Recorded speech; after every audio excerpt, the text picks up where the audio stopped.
Olá, sejam muito bem-vindos ao canal de podcasts de história do professor Elias Cruz. E hoje iremos dar início à primeira parte sobre a Idade Média, falando sobre o período da Alta Idade Média.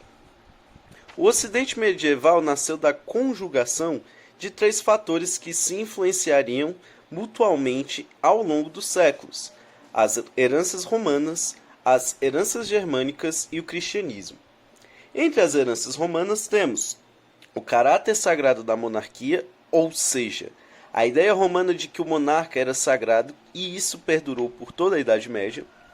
O sistema de colonato, que era a relação de trabalho em que o trabalhador é obrigado a entregar ao proprietário parte de sua colheita em troca da utilização de uma parcela da terra.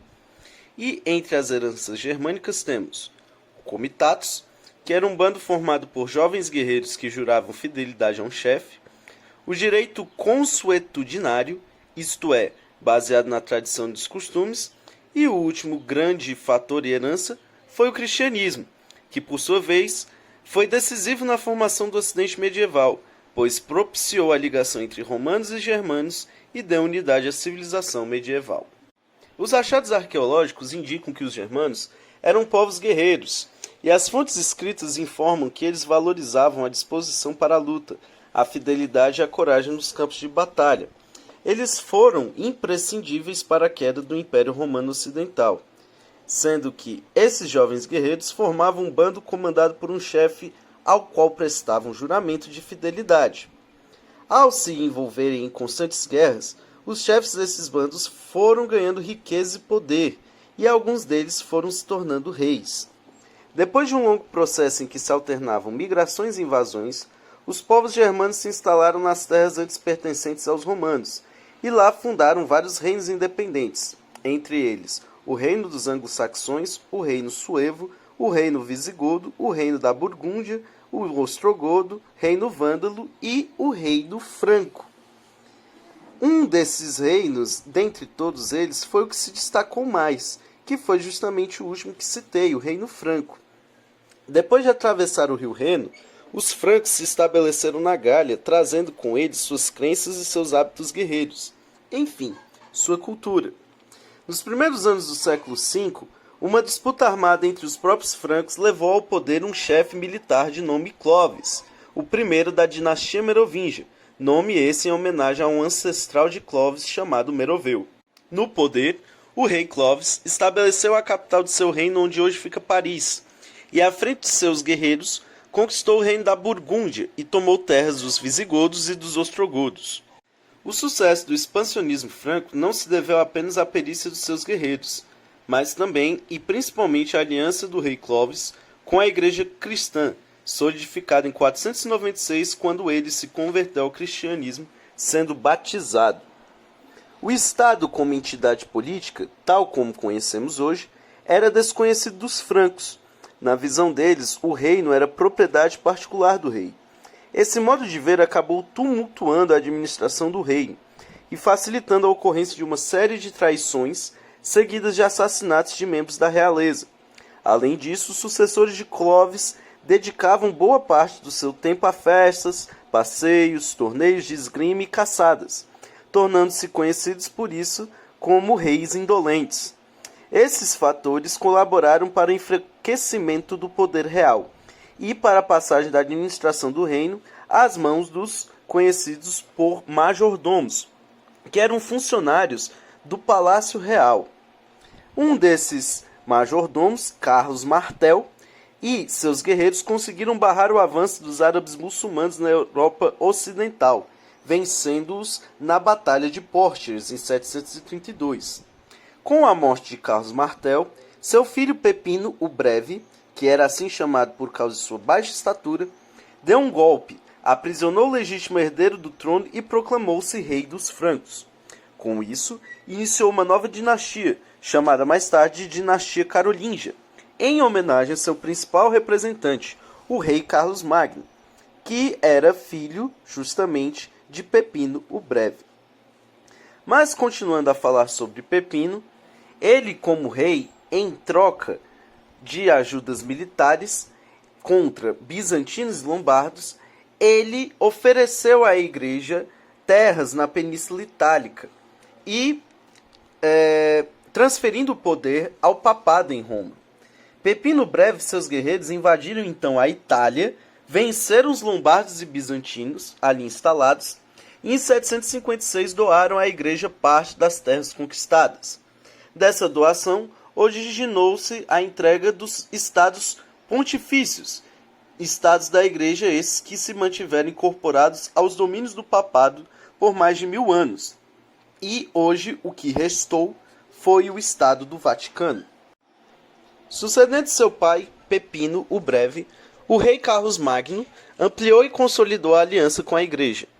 Ao mesmo tempo que solidificava seus laços com a igreja, Carlos Magno dirigia expedições guerreiras contra outros povos, o que lhe possibilitou conquistar riquezas fabulosas e grandes porções de terra, formando assim um enorme império. Estreitando ainda mais sua aliança com a igreja, Carlos Magno se fez coroar imperador pelo Papa, na noite de Natal, no ano 800. Durante seu reinado, o império conheceu certa estabilidade, e isso se deveu em boa parte à sua administração.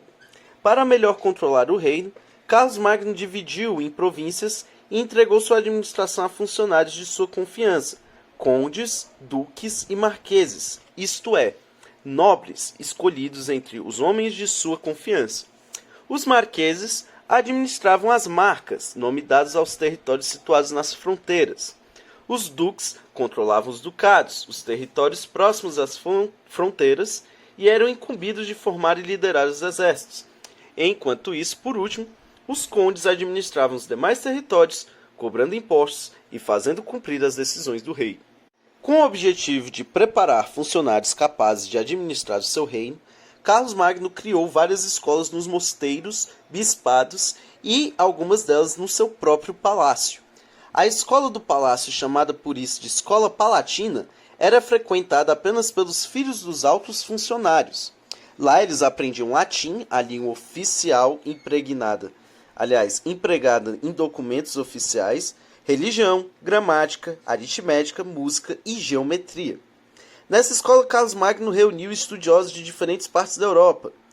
E, com isso, nas escolas e nos bispados, principalmente dos mosteiros, desenvolveram-se os estudos e as cópias de antigos manuscritos da antiguidade, sendo a igreja responsável pela restauração e registro de muitos registros escritos antigos, conservando assim o que seria os conhecimentos referentes ao nosso mundo ocidental atual.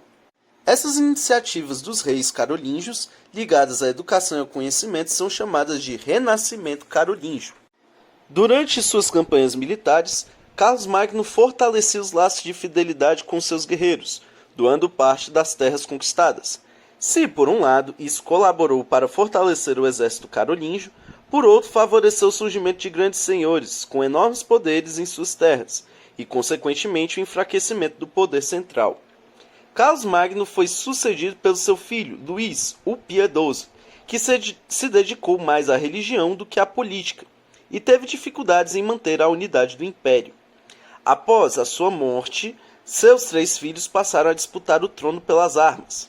Depois de alguns anos de luta, eles assinaram um Tratado de Verdun em 843. Por esse acordo de paz, o Império Carolíngio ficava dividido em 3 partes. A parte ocidental coube a Carlos, o Calvo. A parte oriental coube a Luís, o Germânico. E a parte central coube a Lotário. No decorrer dos séculos 9 e 10, a Europa foi alvo de violentas invasões, algumas delas ocorridas ainda no reinado de Carlos Magno, principalmente por 3 povos, os sarracenos, vínquiques e magiares. Vimos que para montar expedições guerreiras, os reis carolíngios pediam auxílio militar aos nobres, os condes, duques e marqueses, que em troca desses serviços prestados recebiam do rei o feudo, palavra isso de origem germânica que significa bem de importância. O feudo podia ser uma grande área de terra, um direito para cobrar impostos ou um cargo de prestígio. Ao receberem cargos e terras, os nobres foram se fortalecendo, enquanto os monarcas acabavam se enfraquecendo. Com isso, consolidou-se na Europa Ocidental o feudalismo, o sistema de organização econômica, social e política baseado nos laços de fidelidade e de dependência entre suzerano e vassalo. As principais características do feudalismo eram poder político descentralizado, produção voltada para a subsistência e forte presença do cristianismo. O modelo clássico de feudalismo existiu somente em partes da Europa, que correspondem especialmente ao que hoje é a França e a Alemanha. Aquele que doava o feudo era chamado de suzerano, e o que recebia era denominado de vassalo. Dessa forma, os nobres estabeleciam entre si relações de suzerania e vassalagem, por meio das quais se comprometiam a ajudar um ao outro. A doação de um feudo se dava por meio do juramento de fidelidade, que ocorria durante uma cerimônia chamada de homenagem. O vassalo devia apresentar-se sempre que fosse chamado por seu suzerano, dar ajuda financeira para o casamento da filha do seu suzerano, por exemplo, ou para armar o filho cavaleiro e para pagar o resgate, caso o filho do suzerano fosse raptado ou aprisionado. Comparecer ao tribunal para depor a favor do senhor, caso fosse convocado, enquanto o suzerano deveria, por sua vez, ajudar seu vassalo em caso de conflito e comparecer ao tribunal para depor a favor dele. E também o suzerano era responsável pela proteção militar do vassalo, caso ocorressem invasões aos feudos ou houvesse alguma divergência entre o seu vassalo com algum indivíduo fora da suzerania daquele senhor. A sociedade feudal estava dividida em 3 ordens: a dos que oram, no caso o clero, a dos que guerreiam, que no caso era a nobreza, e a daqueles que trabalhavam, que eram os servos, os vilões ou os escravos. Sobre os que oram, o clero era formado pelo papa, cardeais, bispos, abades, monges e párocos. Suas funções eram ministrar sacramentos, fornecer orientação espiritual e amparar os necessitados. Os membros do clero cobravam para ministrar sacramentos como o batismo, o casamento, mas retiravam sua sobrevivência basicamente da renda de suas terras. Os que guerreavam, que no caso eram os nobres, tinham poder e prestígio que variavam segundo sua posição, expressa no título que possuíam: o rei, conde, duque, marquês ou cavaleiro. O rei era um nobre e, também como tal, se tornava por muitas vezes vassalo de outro rei. Assim, os nobres da Europa Ocidental se ligavam uns aos outros por laços de dependência e fidelidade. No dia a dia, o nobre cuidava de suas terras e dos habitantes que ali viviam, e que ele devia obediência. Sobre os que trabalhavam, no caso, os servos, na Idade Média, os campos da Europa Ocidental eram cultivados por diferentes tipos de trabalhadores, entre as quais cabe citar os servos da gleba, que eles, segundo o historiador Hilário Franco Júnior, além de terem sua liberdade seriamente limitada, pois eles não podiam se transferir de um feudo a outro, deveriam permanecer lá, mesmo caso o dono do feudo tivesse falecido, morrido, os servos estariam sujeitos à autoridade judicial do seu senhor. Eles executavam os mais variados tipos de tarefas, como arar a terra, tecer, erguer casas, caçar, entre outros. Já os escravizados, que eram em menor número do que outros trabalhadores, eram vistos como objetos e não como pessoas. Vale ressaltar que a escravidão, apesar de ser utilizada na Idade Média, ela não era utilizada como forma tão ampla por parte dos feudos, porque o colonato via-se no colonato uma forma mais capaz e mais propícia naquela época de se obter lucros. Também haviam os vilões dentre esses que trabalhavam dentro da sociedade medieval, os camponeses livres, que cultivavam pequenos lotes de terra. Os vilões recebiam esse nome porque, devido à sua capacidade de não estar ligado a um feudo como os servos da gleba, eles viviam de vila em vila, por isso se chamavam vilões. Resta dizer ainda que a sociedade feudal é conhecida como sociedade estamental, pois a posição social do indivíduo era dada, geralmente, pelo nascimento, não havendo quase nenhuma chance de ascensão social. Geralmente as pessoas nasciam e morriam no mesmo grupo. Dentro da economia feudal, baseava-se a agricultura, de trigo, cevada, ervilha e outros cereais. E no pastoreio, principalmente de carneiros, porcos e bois, sendo voltado sobretudo à subsistência. Na Idade Média, as relações comerciais elas quase foram terminadas, pois cada feudo, cada terra de um suzerano se automantinha, sem precisar necessariamente de exportar ou importar produtos do seu próprio local. A unidade de produção do feudalismo era o senhorio. O feudo era uma seção de direitos que podia ou não incluir o senhorio. Por volta do ano 1000, a maioria dos habitantes do Ocidente medieval viviam em senhorios. Com essas terras eram muitas vezes doadas durante a transmissão de um feudo, e habituou-se, por simplificação, a chamá-los de feudos, essas terras. O senhorio estava dividido geralmente em 3 áreas. Primeiro, o manso senhorial, que era aquela parte de terras exclusivas do senhor, nos quais toda a população e a produção ali era reservada ao senhor. A outra parte era o manso servil, que eram as faixas de terras que os camponeses usavam para extrair sua sobrevivência e cumprir suas obrigações para com o senhor. Também existiam as terras comunais, terras que eram usadas por todos e que se destinavam geralmente à extração de madeira e ao pastoreio. Por fim, em troca da proteção senhorial e do seu direito de usar a terra para o seu próprio sustento, os servos tinham uma série de obrigações para com o senhor. As principais obrigações eram, primeiro, a corveia, que era um trabalho gratuito no manso senhorial, durante alguns dias por 1 semana ou geralmente 3 dias. Além de cuidar das plantações do senhor, o servo deveria construir ou consertar caminhos, reparar pontes, cortar e carregar madeira, entre outros. Outra forma de obrigação era a talha, obrigação essa de entregar ao senhor uma parte do que se produzia no manso servil. Outra taxa era a banalidade, pagamento em produtos que o servo deveria ao senhor, pelo uso do forno, do moinho, de prensas e outros equipamentos do senhorio. O censo era o pagamento em dinheiro aos quais estavam obrigados os vilões, e a mão morta, que era um pagamento feito pelo servo quando seu pai morria, para manter o direito de utilizar a terra.